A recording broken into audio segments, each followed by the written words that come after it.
बाबूजी। खुशी रहो मेरा बेटी हेमंती और शांति, कल्याण रहो बेटी, मस्त रहो बेटी हेमंती और शांति। बाबूजी तुम कहते होंगे कि पिताजी आप बंगला ऊपर में क्यों बुलाया? बेटी तुम्हें मैं इसलिए बुलाया हूं कि आज दिन बहुत अच्छा है, शुभ अवसर का दिन है, मेरा भाग आजमाइश करना है। मंत्री साहब, मेरा जितना जनता है 14 कोष का, उससे मैं भाग आजमाइश कर लिया, सब ठीक ही बताया। अच्छा, अब तुम कहो, पहले तुमसे पूछूंगा। ये बताओ मंत्री साहब, तुम्हारा दाता विधाता जन्मदाता कौन है? किसके भाग तक दिल से खाते हो, किसके भाग तक दिल से जीते हो? हमसे पूछा महाराज। हाँ मंत्री साहब। ठीक है मालिक, मैं बता रहा हूँ। ठीक है बताओ। देखिए महाराज, इस पृथ्वी पे जन्मदाता तो माँ बाप होते हैं। अच्छा, लेकिन आपको राज में रहते हैं, आपको नमक खाते हैं, आपको कर्म भाग से इस दुनिया में चल रहे हैं, आपको कर्म भाग से दूसरी दुनिया में खा रहे हैं, आप भ्रमण कर रहे हैं।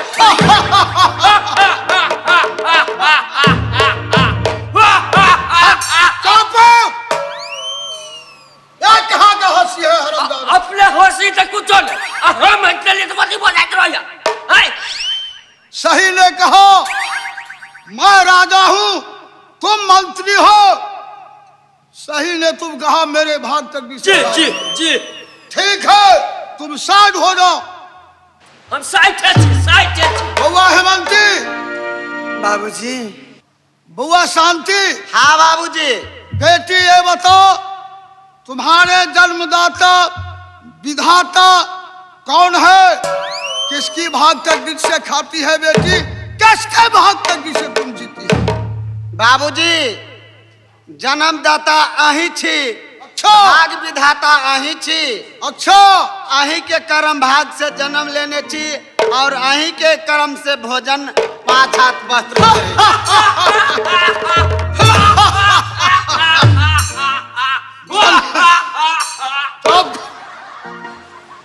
को बेसी हंस दे छिए तो एकरा कथी भ जाए तो वही की जाने गेली। सही ने कहा बेटी शांति। धन हो बेटी, धन हो, धन हो। ठीक है बेटी, तुम साइड हो जाओ। अब मैं बड़ी बेटी जो है हेमंती, उससे प्रश्न पूछूंगा। पूछ लो मालिक। बउआ हेमंती। बाबूजी। बेटी, तुम्हारे बहन छोटी भी बता दी, साथ साथ मंत्री साहब कह दिया, प्रश्न को जवाब मेरा जनता भी दे दिया। बेटी तुम यह बताओ, तुम्हारे जन्मदाता विधाता कौन है? किसकी तकदीर भाग से खाते हैं, किसकी भाग से जीते? बाबूजी, ये प्रश्न पूछा के लिए इतने बाबू भैया के सामने में बंगला के ऊपर में मंगाए के लिए। बेटी, तुम्हारे माँ पिताजी है, तू मुझे बेटी है, तो मैं बंगला पर बैठे रहते हैं, तो बुलाया, बुलाने में शर्म क्या है बेटी? हे परमात्मा, ईश्वर, बाबूजी सवाल पूछ रही है, सवाल के जवाब मैं बाबूजी के वश दूंगी। सवाल क्या जवाब गई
बेटी हेमंती, जो प्रश्न पूछती है प्रश्न के जवाब देने के लिए मैं तैयार हूँ। ठीक है बेटी, दो जवाब दे दो। बाबूजी, जन्मदाता तो अपने छिया, सही ने कहा। पोषण पालन अपने करे छिया, ए लत्ता कपड़ा अपने जोड़े छिया, लेकिन हम अपना भाग तकदीर से खा रहे छी और यही दुनिया में रहे छी। बाबू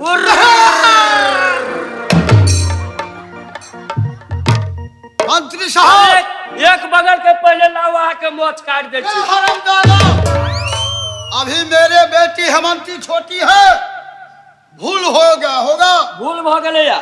हाँ। ठीक है, दोबारा पूछबे। दोबारा पूछूंगा। पूछ।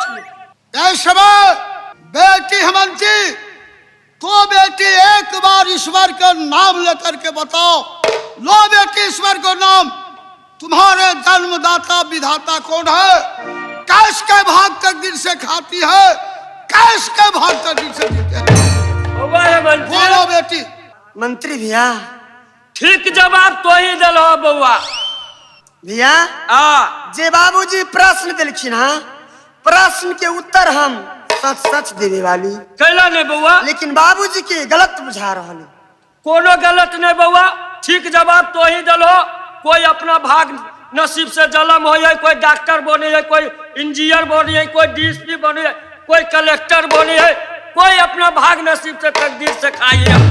मंत्री भैया, ये दुनिया संसार में जितने बच्चा जन्म नहीं है, माए बाबू की कोई सा और जांगी सा, वो अपना ये दुनिया में अभी अपना भाग तकदीर से और दुनिया में रहे। एकदम वो है जवाब दिया। साले तगारी मुंह वाले भकुरबो, समझा तुम की गिलमिल कर रहे हो? अच्छा, समझा रहे हो? ठीक है, समझाओ। समझा दे बउआ मिलते। जाओ जाओ, कह बाबू गा नूनू जाओ।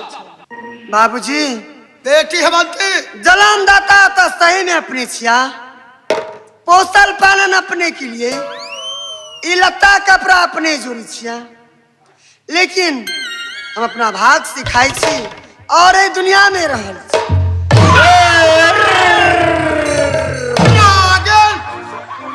तुम समझी नहीं। लाभ एक बगल के हरामजादा, मोच काटे।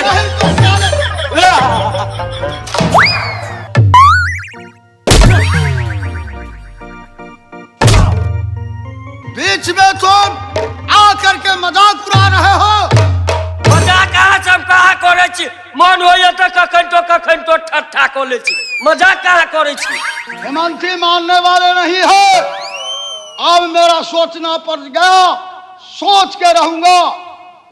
जगत में हेमंती रहती है तू, हाल सच्चा ही बता दे दरबार में।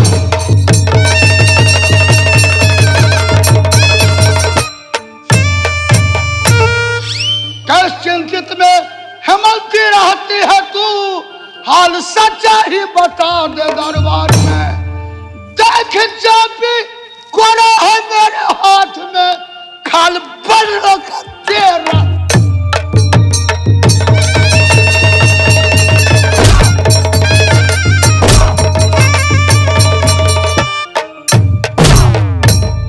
बाबूजी, अत्ते नहीं मारियो। शांति, तुम बेटी ये नागिन को छोड़ दो, तुम चले जाओ बेटी। मैं इसको देखना नहीं चाहता हूं, क्योंकि जो 14 कोस राज है उसमें मेरा शर्मिंदा कर दिया। जितने 14 कोस का राज का जनता कह दिया, महाराज आप ही भाग तकदीर से खाते हैं, आप ही तकदीर भाग से जीते हैं। लेकिन ये नागिन समझा नहीं, क्योंकि मैं जात का क्षत्रिय हूं। नागिन, या बाबूजी,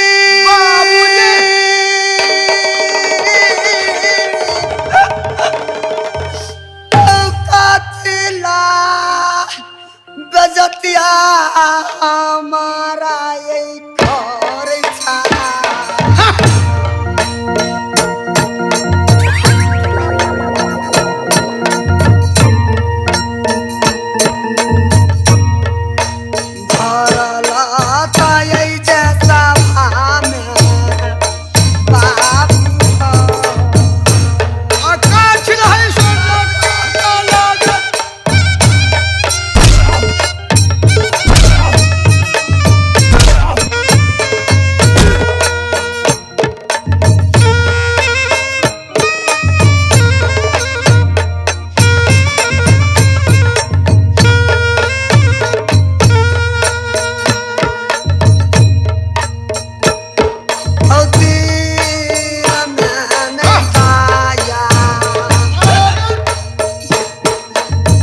बाबू बेमन माया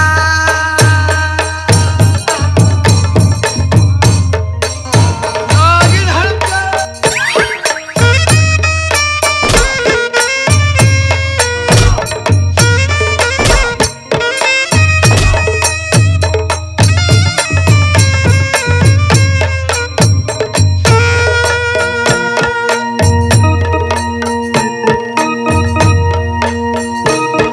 ये बाबूजी हो परमा कहता यही चंडाल कहूया बन गई था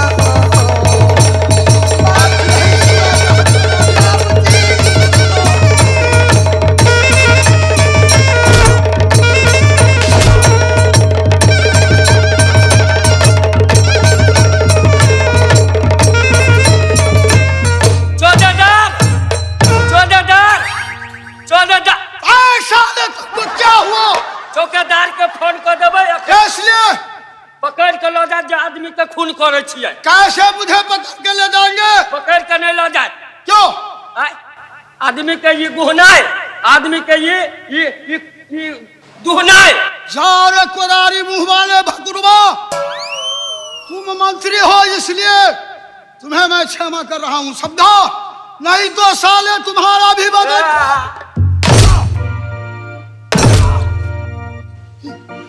बाबूजी बेटी शांति। अतेक मारपीट नहीं करियो, हम दीदी के समझा दे छी। ठीक है बेटी, तुम छोटी बेटी है, समझा दो, नहीं तो ये नागिन को मैं बदल कर चुरी ए दीदी चुरी गए क्यों आते हो? रुक रुक रुक हटो ये तो कथी ओकरा समझेबी तो कथी समझेबी कथी समझेबी? हाँ। समझाबी कथी? आय तो नीक बात समझा दे हाँ तो समझाबे करबे। हाँ।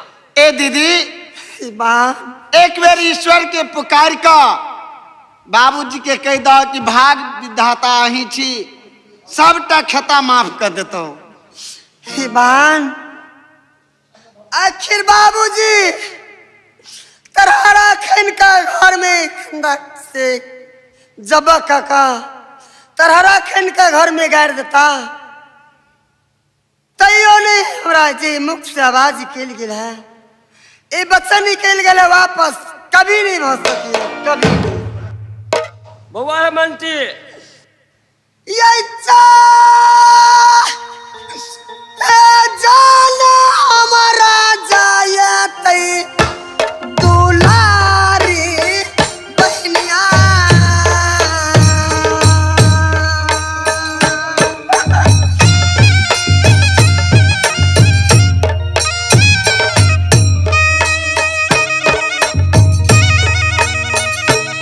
चलेगा बेटी।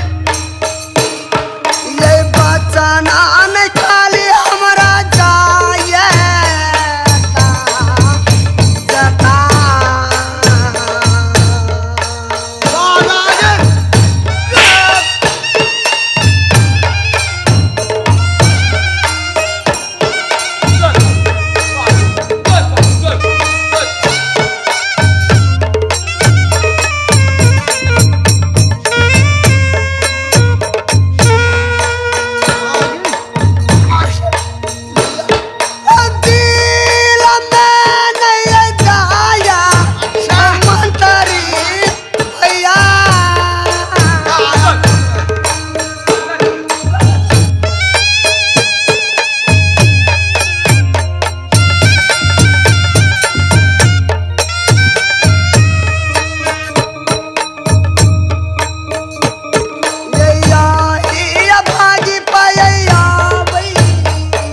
बतिया दरेग नहीं अबैया। कुछ नहीं मंत्री साहब, ये नागिन क्या समझी, इसको सोचना चाहिए।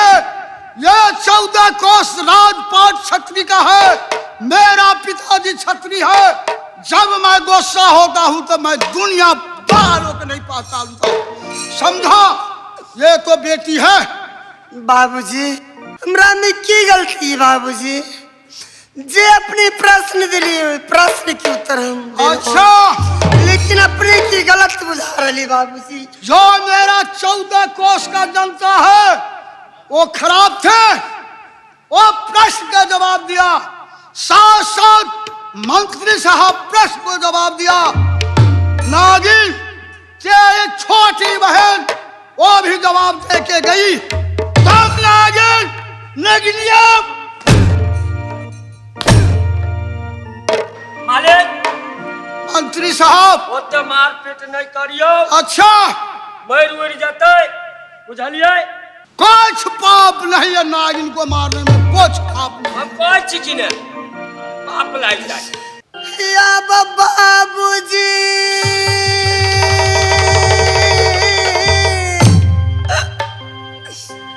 हो कैला हमरा या बाबे जातिया। नागिन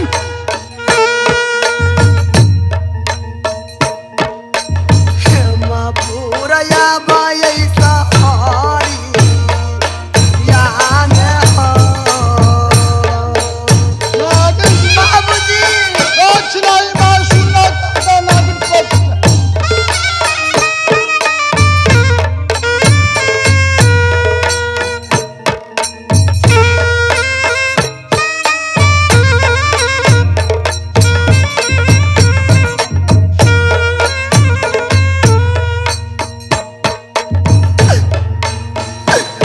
हो कातला जनमुआ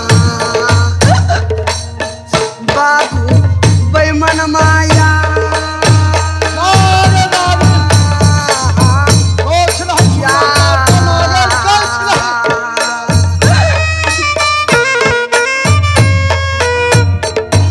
कुछ नहीं, मैं सुनना चाहता हूं। कुछ नहीं नागिन।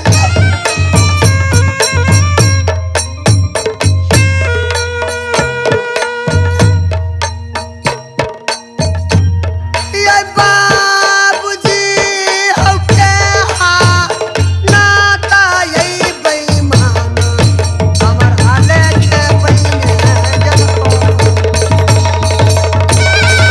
सुना चाहता नागिन कुछ नहीं, नागिन कुछ नहीं।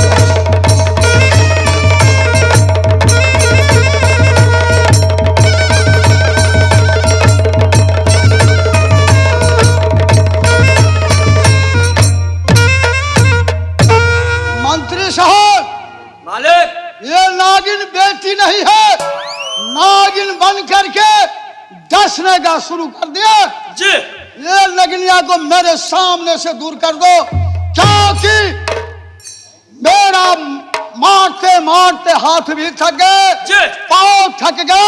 जी मैं थक चुका हूँ, इसको मेरे सामने से दूर कर दो। देखा मालिक। ले जाओ जल्दी, नहीं तो मैं बदन का खाल खींच या हुआ बाबूजी परम के चंद्रा हमरा लिखे कसाई बन गेल छी। अब की करवा बउआ। पाथला क्या पूजिए हो मंत्री जी।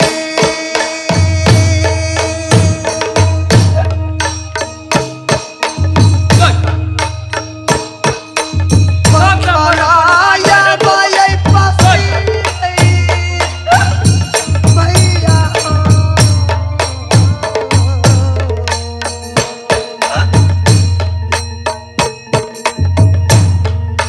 मंत्री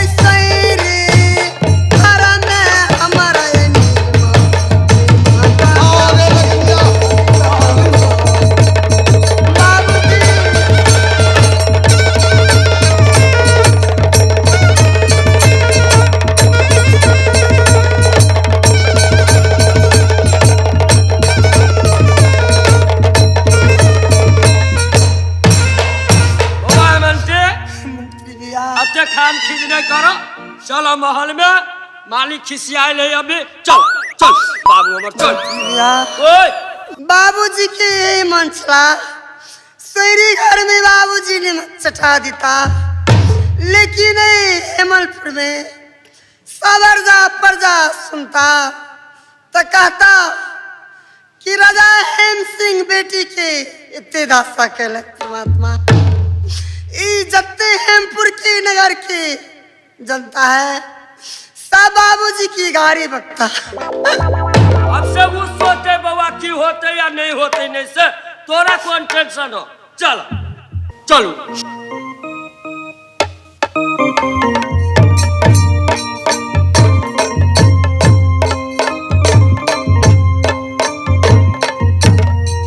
बोलो बोलो मंत्री मालिक साहब, ओ इस समय ये नागिन मेरे सामने से चली गई। जी जी अच्छा हुआ, जी नहीं तो मैं बदन को खाल खींच लेते। जी समझा? जी। अब सुनो, जो मैं कहता हूँ वो ध्यान से सुनो। ये सुनै छियै साले कोदारी मुँह वाले, सुनै छियै नहीं, सुन रहे हैं? सुनै छियै। अच्छा, ऐसे बोलो। कहू कहू। अब मेरा विचार है, जी जो मेरी छोटी बेटी शांति है, जी उसके लिए तुम जाओ दुल्हा खोजो, उसकी मैं शादी करूंगा। मालिक आइ काल्हि के जमाना में कतौ नहीं हम देखलियै या जे जेठ बेटी के छोड़ देलकै या आ छोट बेटी के बियाह कऽ लेलकै या। अरे भतीजा, जो मैं कहूंगा वही होगा। अब अहाँ कहबै भैंसी के हम गहरे दिसन से नाथब तो के रोक। साले कोदारी मुँह वाले, राज हमारा हुक्म तुम्हारा, जो मैं कहूंगा वही होगा। ठीक है अपने जे कर। ठीक है, ध्यान से सुनो। जीव जीव। जैसे मैं हूँ वैसे समधी होना चाहिए। अच्छा। जैसे मेरे 14 कोस राजपाट है जी, 14 कोस राज चाहिए। जी जैसे मेरी बेटी शांति है जी, वैसे लड़का चाहिए। जी समझा? जी जैसे मेरे महल है, जी, जैसे मकान बनाया हुआ हूँ वैसे मकान चाहिए, और धूमधाम से शादी करूंगा। ठीक है मालिक, ठीक ठीक है। लेकिन हम जाए तो अच्छा, अब कौन नगर में, कौन गांव में, कहाँ कते दिन लगते खोजा में नहीं लगते, तो हमरा नरार वाली के कुछ खेबा खर्चा देवे कि वो तीने पौवा खेसारी रहता है। ये बढ़ा देंगे। 3 पौवा दे रहे थे ना, हाँ साले आधा किलो कर देंगे। नहीं 3 पौवा बेसी भेले कि आधा किलो? आधा किलो ज्यादा हुआ। आधा किलो। हाँ ठीक है मालिक, चाहे छी हम लड़का के ठीक खोजा। है, ठीक। तुम जाओ। इस समय मैं भी जा रहा हूँ, बंगला ऊपर में आराम करूंगा। ठीक है मालिक, जाओ।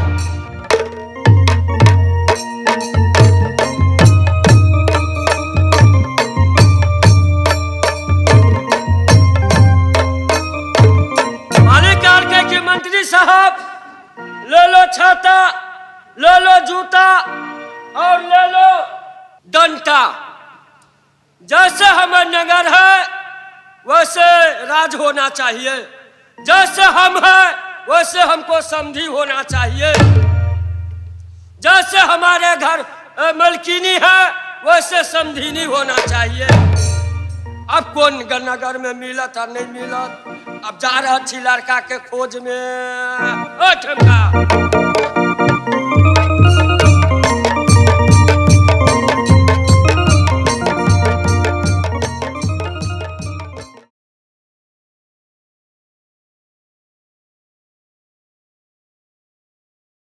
हमारे इस चैनल मैथिली गंगा को लाल बटन दबाकर सब्सक्राइब करें व घंटी के निशान का बटन दबाएं ताकि सभी नए वीडियो आप तक तुरंत पहुंचे, बिल्कुल मुफ्त।